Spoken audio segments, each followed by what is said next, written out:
अच्छा, इस प्रैक्टिकल को करने के लिए आपको कोई स्पेशल इक्विपमेंट की ज़रूरत नहीं है। तो आप इसको अपने घर में पीसी पे, लैपटॉप पे कर सकते हैं। या इसमें एक जो थर्ड वे है वो हम अपनाएंगे, जिसमें एक ऑनलाइन वर्चुअल मशीन के ऊपर हम काम करेंगे।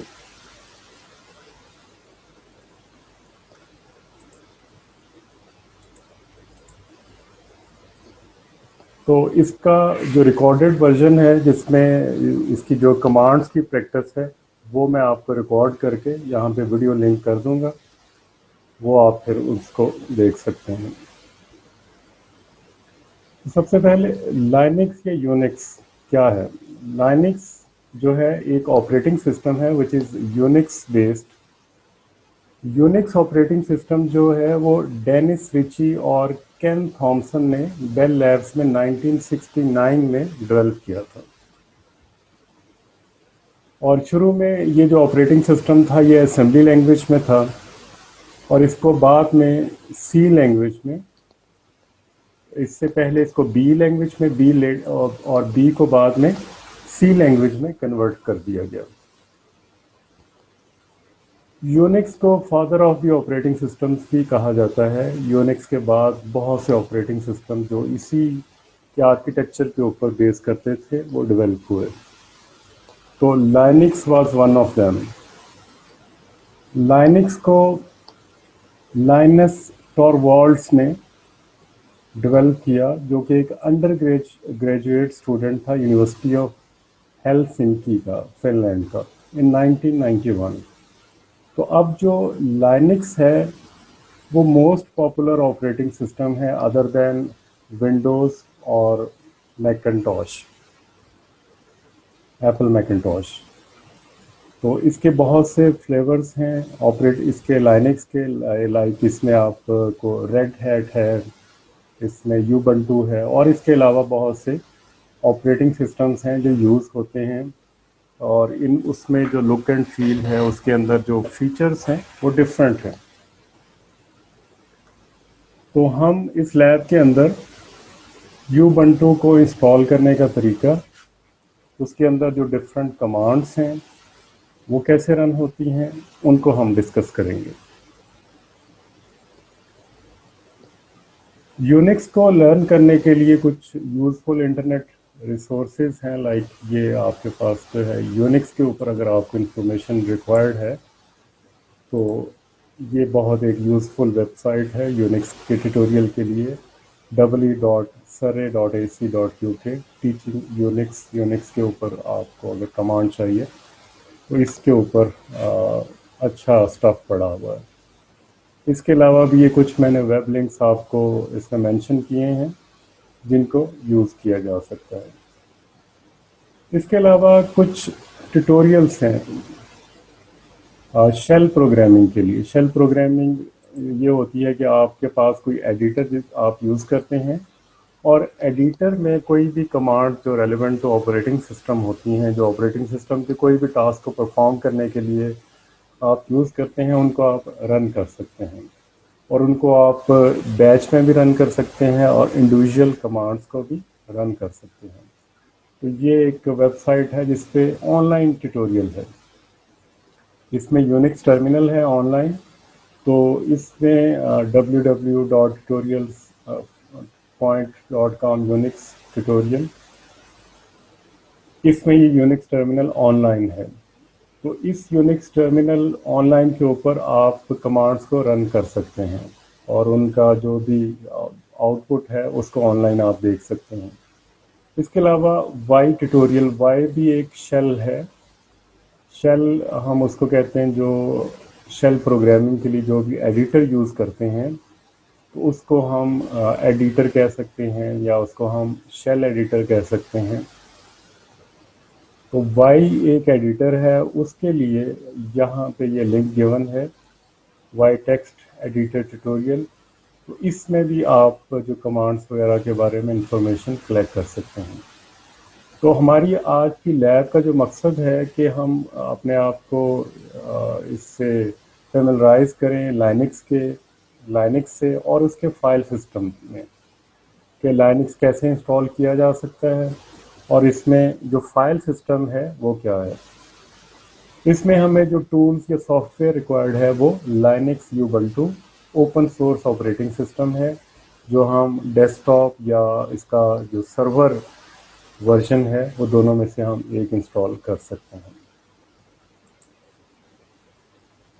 अब यूबंटू को इंस्टॉल करने के लिए नंबर ऑफ ऑप्शंस हैं, तो हम वन बाय वन सबको डिस्कस करते हैं।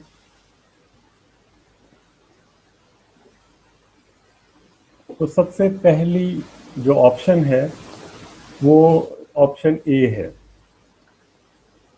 ऑप्शन ए में हम ये कर सकते हैं,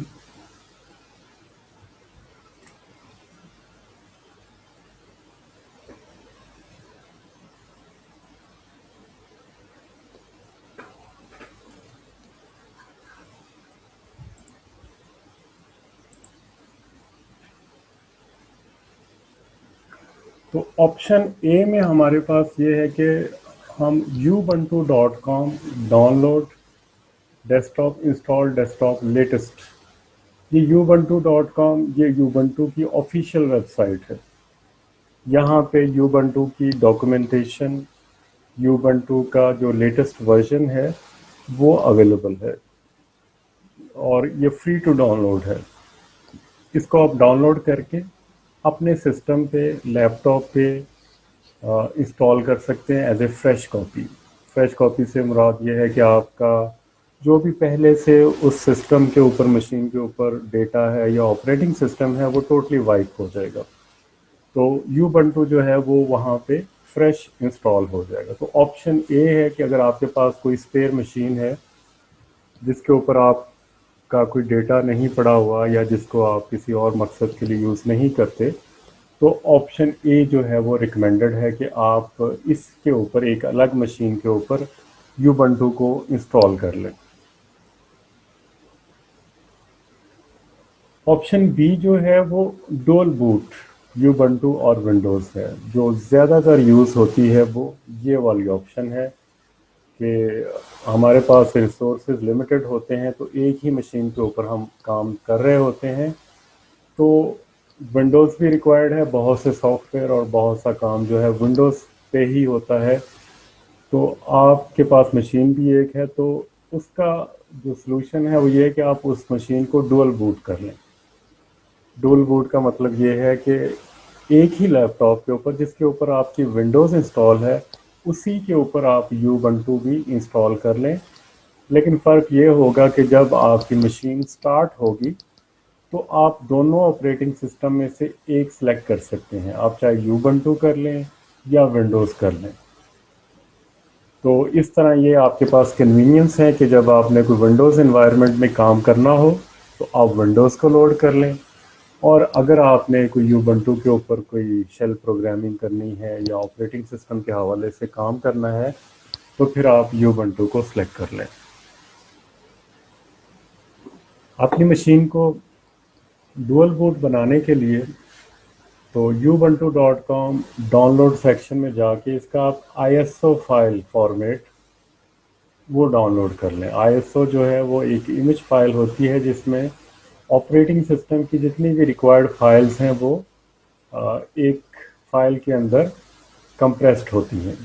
तो ये जो ISO फाइल फॉर्मेट में आप ubuntu.com से ubuntu का सॉफ्टवेयर ऑपरेटिंग सिस्टम जो है वो डाउनलोड कर लें।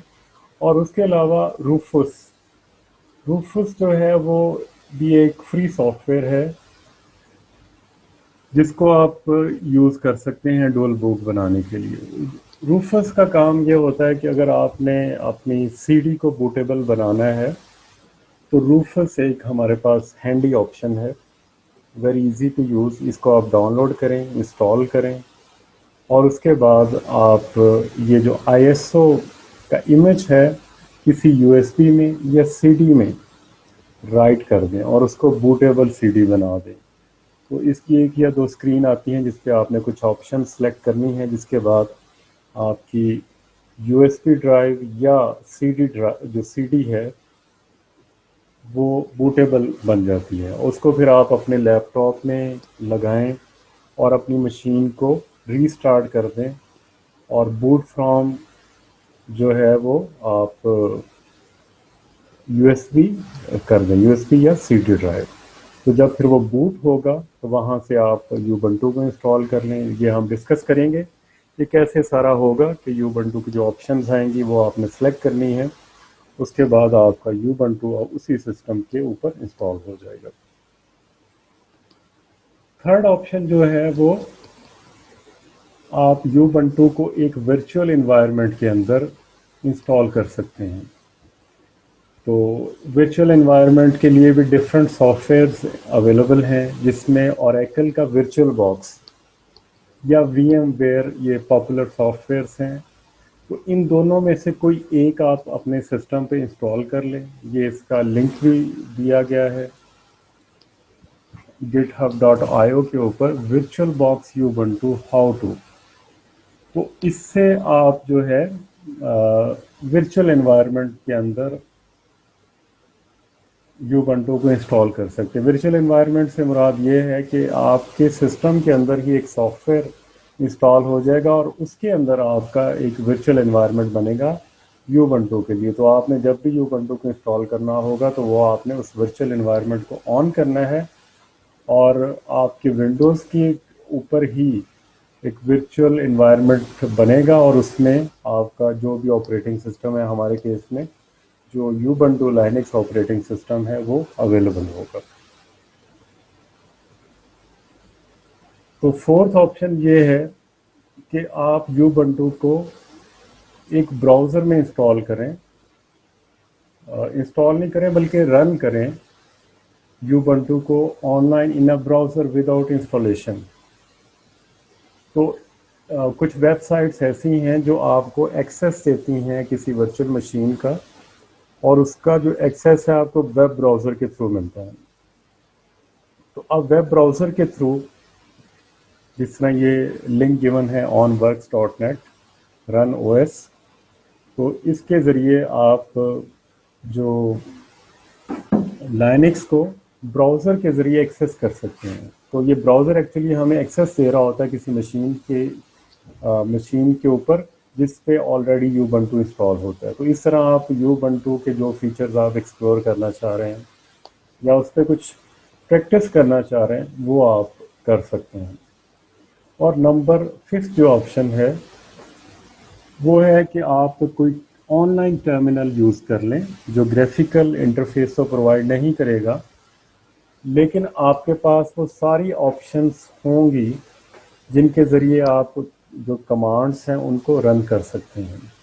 तो इसके लिए ये vfsync.org ये वेबसाइट है, ये आपको ये फैसिलिटी प्रोवाइड करती है कि आप ऑनलाइन टर्मिनल में कमांड्स को रन कर सकते हैं। तो इस लैब में हम जो है लाइनक्स को इंस्टॉल करेंगे। उसके बाद बाकी जो चैप्टर्स हैं आपके, प्रोसेस क्रिएट करना, प्रोसेसेस को सिंक्रोनाइज करना, वो सारी लैब साथ साथ प्रैक्टिकली हम लोग करते रहेंगे। तो ये vfsync को मैं आपको दिखाता हूँ कि इसका इंटरफेस कैसे है। हम इसी ऑप्शन को यूज़ करेंगे।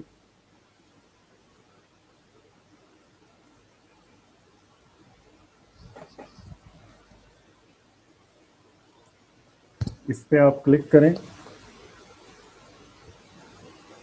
या इसको आप कॉपी पेस्ट करके अपने जो ब्राउज़र है उसमें इसको रन कर लें। मैं अब ब्राउज़र विंडो जो है वो शेयर करता हूँ आपके साथ।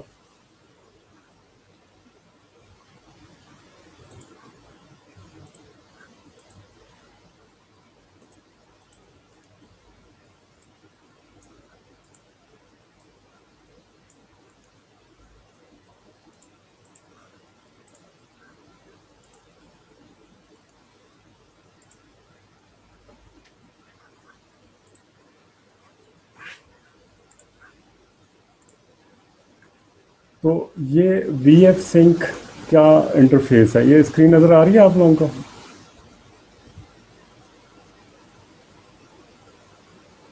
ये स्क्रीन देख सकते हैं आप लोग?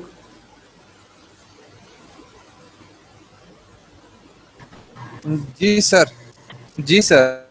अच्छा, इस स्क्रीन के ऊपर आपको as a guest user log in as a guest आप इस पे लॉगिन हो सकते हैं या फिर आप न्यू अकाउंट क्रिएट कर सकते हैं। तो लॉगिन एज गेस्ट से आप इसको फ़ौरन एक्सेस कर सकते हैं, आपको इसमें कोई क्रेडेंशियल देने की ज़रूरत नहीं है।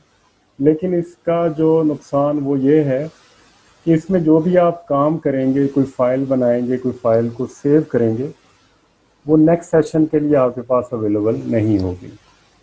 लेकिन अगर आप यूज़र इसमें अकाउंट बना लेते हैं जिस तरह मैंने बनाया हुआ है, तो इसमें जो भी आप काम करेंगे वो आपके पास स्टोर्ड रहेगा। तो यूज़र साइन अप फॉर्म जो सिंपल फॉर्म है, इसमें आपने यूज़र नेम, पासवर्ड और ये जो कैप्चा कोड है ये इसमें डालना है और साइन अप कर देना है। तो दैट्स इट। तो इस तरह आपका यूज़र नेम पासवर्ड बन जाएगा इसमें, और इसी यूज़र नेम और पासवर्ड को आप यूज़ करके नेक्स्ट जो है अपने सेशंस को रन कर सकते हैं। तो इसमें मैं लॉगिन करता हूँ, ये वर्चुअल मशीन आपकी लोड होगी।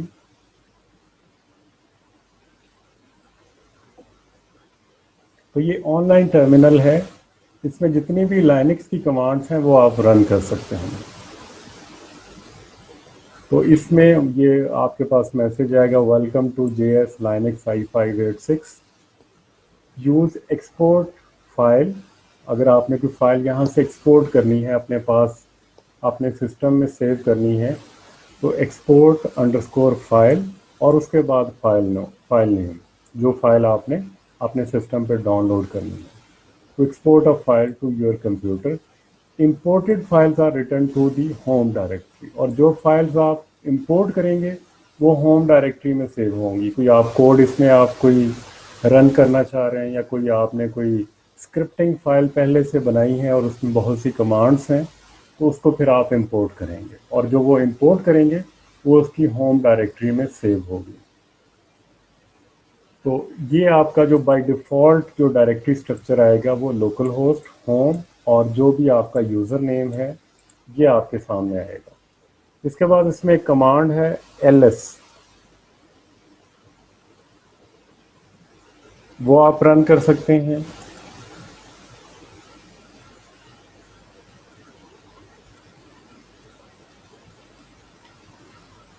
ls टाइप करें तो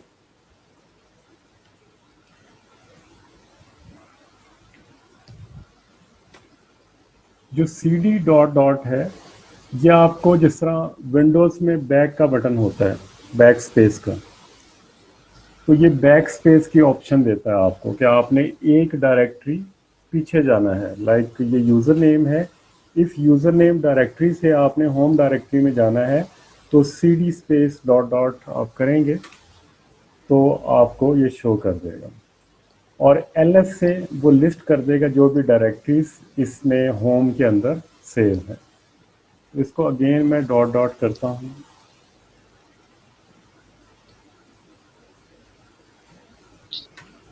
एक्सक्यूज मी सर। जी, सर आपकी आवाज बहुत मध्यम आ रही है सर। मध्यम आ रही है आवाज़? अब ठीक है? यस सर, सही अब भी इसी तरह ही है सर। सर थोड़ा माइक को आप जरा चेक करें। हाँ, माइक मैंने अब खरीद लिया।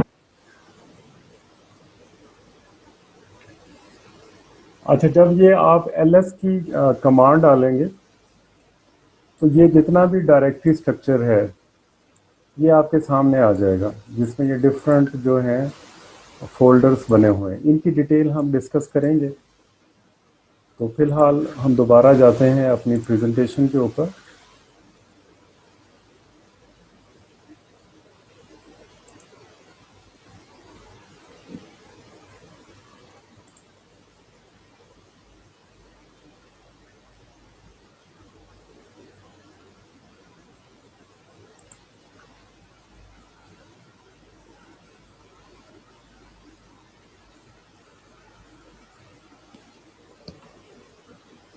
तो हमारे पास जो ऑप्शन होगा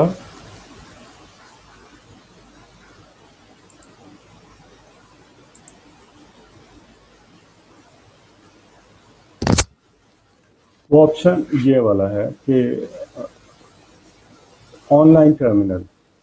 जिसमें हम यूज़र क्रिएट करके एक वर्क स्पेस बनाएंगे। वर्क स्पेस यूज़र के नाम पे होगी और जितनी भी लैब्स होंगी वो आप उसमें करेंगे, और जो लैब टास्क होंगे, लैब असाइनमेंट होगी at the end of each lab, वो भी आपने इसी यूज़र नेम से करने हैं। और जब आप उसके स्क्रीनशॉट वगैरह लेंगे तो आपका जो यूज़र नेम है वहाँ पे क्लियरली नज़र आना चाहिए कि ये यूज़र नेम है और इससे आप लॉगिन हुए हैं और उसके बाद आपने कमांड्स रन की हैं। तो जो मैं असाइनमेंट्स आपको दूंगा उसमें आप लोगों ने इस चीज़ को मद्देनज़र रखना है कि आपने अपने यूज़र नेम से उसको साइन अप करना है और उसके बाद कमांड्स रन करनी है, और जो उसकी आउटपुट है, जो उसके आपने स्क्रीनशॉट लेने हैं, उसमें आपका जो वो नेम है वो विजिबल हो।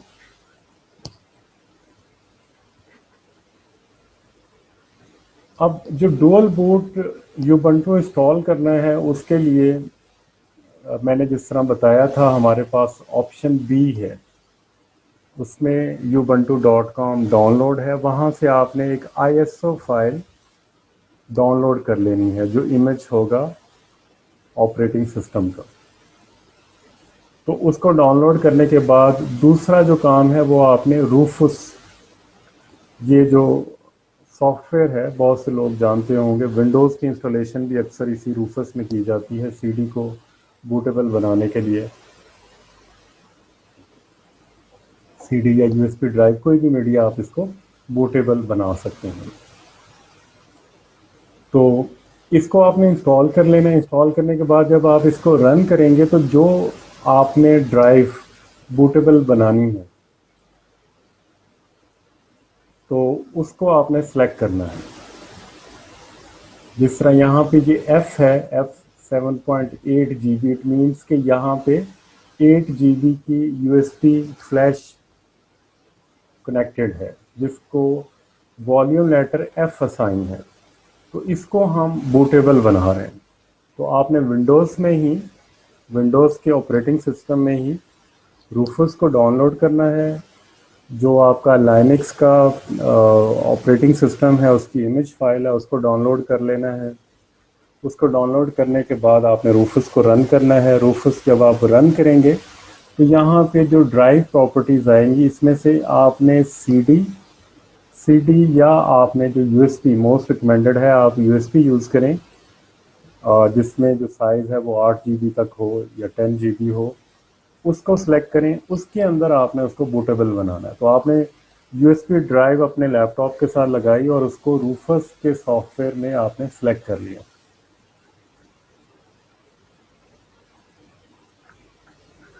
तो यहाँ पे ये जो ड्राइव प्रॉपर्टीज़ में है, किंगस्टन की यूएसबी ड्राइव है, उसका जो वॉल्यूम है 7.8 GB है। और यहाँ पे ये है बूट सिलेक्शन। तो बूट सिलेक्शन में आप यहाँ पे फ्री डॉस होगा बाय डिफ़ॉल्ट, और पार्टीशन स्कीम MBR होगी, और इसमें जो वॉल्यूम लेवल है ubuntu 18.4 और फाइल सिस्टम FAT30। तो आपने इसमें से जो इमेज है वो सिलेक्ट करना है। तो वॉल्यूम लेवल जो है वो जब आप सिलेक्ट करेंगे तो आपने जो ISO इमेज फाइल जो डाउनलोड की है उसको आपने सिलेक्ट करना है। जिस तरह यहाँ पे आ रहा है कि ये ubuntu 18.04.1 डेस्कटॉप है और इसकी एक्सटेंशन जो है वो .iso है। तो ये आपके पास ऑलरेडी डाउनलोडेड है, डाउनलोड्स फोल्डर में पड़ा हुआ है, और इसका जो साइज़ है 1.81 GB है। अगर आपकी लेटेस्ट इसका वर्जन करेंगे तो उसका साइज़ में भी इससे ज़्यादा हो। तो जो भी आपका वो जो डाउनलोडेड ISO वर्जन है वो आपने सेलेक्ट करना है, ताकि ये वाला जो इमेज है इस किंगस्टन की यूएसबी फ्लैश में बर्न हो जाए और आपकी जो फ्लैश ड्राइव है वो बूटेबल ड्राइव बन जाए। तो जब आपने ये सारी ऑप्शन सेलेक्ट कर ली, यहाँ पे बूट जो है, आप फ्री डॉस नहीं आ रहा, अब इसमें बूट सिलेक्शन क्या आ रहा है, ubuntu 18.04.1 डेस्कटॉप -amd64.iso। और इसको सिलेक्ट करने के लिए ये वाला बटन है, यहाँ पे आप जब क्लिक करेंगे तो फिर आपके पास वो विज़ार्ड आएगा जिसमें आप सिलेक्ट कर सकते हैं जो आपका ऑलरेडी डाउनलोडेड ISO वर्जन है। तो आपने यहाँ पे सिलेक्ट कर लिया, यहाँ पे ये पार्टीशन स्कीम MBR रख ली, यहाँ पे टारगेट सिस्टम जो है BIOS RU EFI, volume label ये आप अपनी मर्ज़ी से दे सकते हैं। ये वॉल्यूम लेबल आपकी जो CD है उसको जो है वो शो करता है। तो आप जो मर्ज़ी दे लें इसमें, या इसका जो है वो डिफ़ॉल्ट रहने दें। क्लस्टर साइज़ जो है वो भी डिफ़ॉल्ट है और FAT32 सिस्टम है। इसके बाद ये जब आप ये सिलेक्शंस कर लेंगे तो यहाँ पे जो स्टेटस है वो रेडी शो करेगा।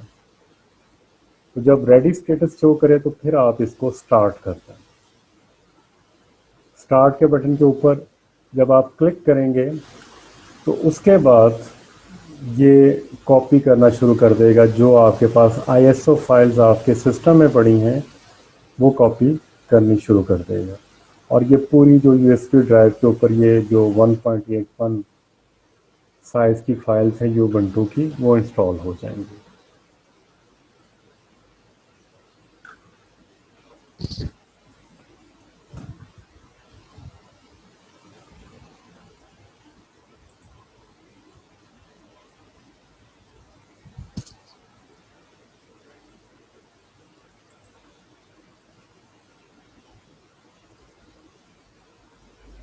ये 1 मिनट की ब्रेक, मैं अभी ज़रा 1 मिनट में दोबारा ज्वाइन करता हूँ आप लोगों को, इधर ही रहिएगा।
अच्छा जब आप लोग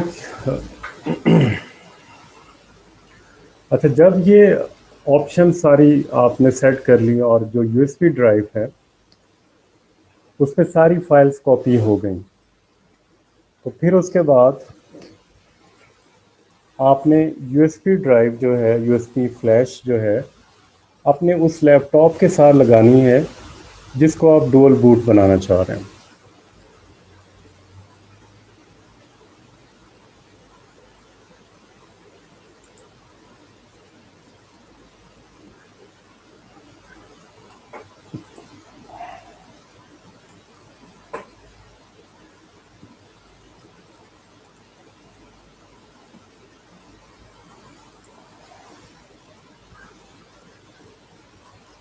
तो यहाँ पे ये स्टेटस जो है कॉपिंग ISO फाइल का, ये 100% आ जाएगा। और इसके बाद आपने इस ड्राइव को अपने लैपटॉप या कंप्यूटर के साथ प्लग इन कर देना है। प्लग इन करने के बाद आपने अपने लैपटॉप या कंप्यूटर को रीस्टार्ट करना है। तकरीबन मोस्टली जो सिस्टम्स हैं उनमें ये बाय डिफ़ॉल्ट ऑप्शन सेट होती है कि बूट फ्रॉम सीडी। तो अगर ये नहीं सेट और आपका सिस्टम फ्लैश ड्राइव से या जो पेरिफेरल डिवाइसेस से जो है बूट नहीं हो रहा, तो आप बायोस में जाके बूटिंग प्रायोरिटी जो है वो चेंज कर सकते हैं। बायोस में जो बूट प्रायोरिटी होती है उसमें जो फर्स्ट बूट होती है वो हार्ड डिस्क होती है, और सेकंड बूट जो है वो आपकी सीडी या फ्लैश ड्राइव यूएसबी होती है, और थर्ड जो है वो नेटवर्क होता है। तो आप उसमें जाके जो फर्स्ट बूट ऑप्शन है हार्ड डिस्क की बजाय विंडोज़ यूएसबी कर दें। तो कई बायोस में आप ये प्लस माइनस से कर सकते हैं, बाज़ बायोस सिस्टम्स में आप इसके लिए अप डाउन के एरो कीज़ यूज़ कर सकते हैं, और उसके लिए उसको सेव करने के लिए आप F10 प्रेस करेंगे तो वो सेव हो जाएगा। बूट ऑप्शन में जाने के लिए स्टार्ट में ही आपको मैसेज आ जाता है कि अगर आप बूट ऑप्शन या बूट सीक्वेंस चेंज करना चाह रहे हैं तो प्रेस F8 या कोई और letter, depends upon your machine and vendor. तो जो भी ऑप्शन हो, तो आप बूट की प्रायोरिटीज़ वहाँ पे सेट करें, वहाँ पे बूट ऑप्शन आप यूएसबी करें, और उसके बाद अपने सिस्टम को, मशीन को रीस्टार्ट करें। तो जब आप रीस्टार्ट करेंगे तो वहाँ पे ऑप्शन आएगी प्रेस एनी की टू बूट फ्रॉम यूएसबी। तो फिर आप कोई भी की, एंटर, स्पेस बार या कोई भी लेटर, वट एवर की ऑन योर कीबोर्ड आप प्रेस करें, तो आपका जो बूट है वो यूएसबी से होगा, और यूएसबी में क्या है, आपका यूबंटू इंस्टॉल है। तो जब आप उसको करेंगे तो जो फर्स्ट स्क्रीन शो होगी वो ये वाली होगी, वेलकम। और इसमें ये दो मेजर ऑप्शन है। तो इसमें ट्राई यूबंटू और इंस्टॉल यूबंटू है, और लेफ़्ट साइड पे ये लैंग्वेज ऑप्शन है। तो इसमें बाय डिफ़ॉल्ट इंग्लिश है, अगर आप किसी और लैंग्वेज में कंफर्टेबल हैं तो फिर आप उसमें सेलेक्ट कर सकते हैं। ट्राई यूबंटू में आपके पास ये ऑप्शन है कि you can try Ubuntu without making any changes to your computer directly from this CD. तो इससे आपके पास ये फैसिलिटी है कि आप यूएसबी से डायरेक्टली रन कर सकते हैं। और if you are ready you can install Ubuntu alongside or instead of your current operating system। तो दूसरी ऑप्शन ये है कि आप इंस्टॉल कर दें यूबंटू। जब आप इंस्टॉल करेंगे तो आपके पास फिर आगे दो ऑप्शंस हैं। या तो आप इसको ऐसे फ्रेश इंस्टॉलेशन कर सकते हैं कि आपका जितना भी डेटा है, जितने भी ऑपरेटिंग सिस्टम आपकी मशीन के ऊपर हैं, वो सारे वाइप आउट हो जाएं और ये फ्रेश इंस्टॉल हो जाए। या फिर इंस्टॉल यूबंटू में दूसरी ऑप्शन ये है कि आप अपनी मशीन को डुअल बूट कर लें। तो आई रिकमेंड आप डुअल बूट कर लें। तो इसमें फिर नेक्स्ट स्क्रीन जो आएगी, अगर आप इसमें से इंस्टॉल यूबंटू करते हैं, तो what application would you like to install to start with. Normal installation. इसमें नॉर्मल इंस्टॉलेशन में आपके पास जितने भी web browser, utilities, office software, इसमें स्टार ऑफिस होता है, गेम्स और मीडिया प्लेयर्स वगैरह जो हैं वो इसमें इंस्टॉल हो जाएंगे। तो इसमें जब आप नॉर्मल इंस्टॉलेशन करते हैं तो ये जो स्टोरेज स्पेस है एज़ कम्पेयर टू जो मिनिमम इंस्टॉलेशन है उससे ज़्यादा लेता है, क्योंकि इसमें ये एक्स्ट्रा सॉफ्टवेयर आप बंडल कर रहे होते हैं। लेकिन अगर आप मिनिमल इंस्टॉलेशन करते हैं तो उसमें जस्ट वेब ब्राउज़र और बेसिक यूटिलिटीज़ होती हैं, ऑफिस नहीं होता, गेम्स नहीं होती, और जो मीडिया प्लेयर्स हैं वो नहीं होते। तो अगर आपके पास स्पेस कम है और अब बाकी चीज़ें आप इंस्टॉल नहीं करना चाहते तो फिर आप ये मिनिमल इंस्टॉलेशन कर सकते हैं। इसके अलावा अदर ऑप्शंस क्या हो सकती हैं कि download updates while installing Ubuntu. तो आप, अगर आपका जो सिस्टम है वो इंटरनेट के साथ कनेक्टेड है, तो then you can install and download updates. तो ये ऑप्शन सेलेक्ट करने के बाद फिर जो नेक्स्ट स्क्रीन आएगी ये आपको बताएगा this computer currently has no detected operating system, what would you like to do. तो अगर आपके पास मशीन में पहले से ऑपरेटिंग सिस्टम नहीं है तो फिर ये यहाँ पे ऑप्शन आएगी।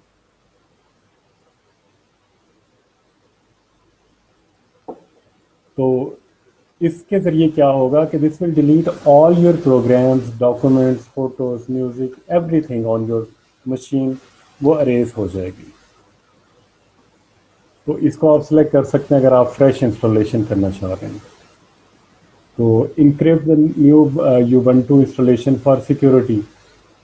तो इसके लिए जो है आप अगर आप सिक्योर रखना चाह रहे हैं आप अपनी इंस्टॉलेशन को, तो ये ऑप्शन सेलेक्ट करें। तो जो नेक्स्ट स्क्रीन्स आएंगी उसमें आपके पास एक सिक्योरिटी की देने की ऑप्शन होगी।